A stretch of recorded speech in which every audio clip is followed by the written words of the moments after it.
ఇక్కడ మీరు చూడండి, జనరల్ గా రాజముద్ర అది ఆంధ్రప్రదేశ్ ప్రభుత్వం. ఇక్కడేంటి, దీని మీదనే పెద్ద ఎత్తున మేము పోరాడాం.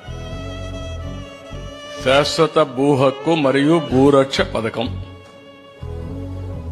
ఏదో ఈయనిచ్చినట్టు ఆ భూమిని తరతరాలుగా వారసత్వంగా భూమి వచ్చింది, కష్టార్జితం భూమి వచ్చింది. ఆ భూమి అతను కొనుక్కుంటే ఈయన ఫోటో వేసుకుని ఊరిగే పరిస్థితికి వచ్చాడు.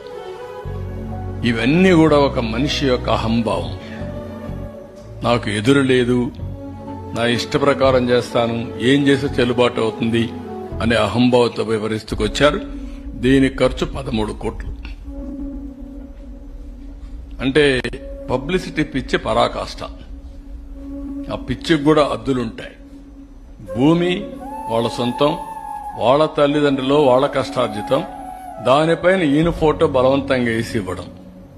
అంటే ఇది క్లియర్ గా ప్రభుత్వ అధికార యంత్రాంగాన్ని, ప్రభుత్వ అధికారాన్ని దుర్వినియోగం చేయడం ఇష్టానుసారంగా.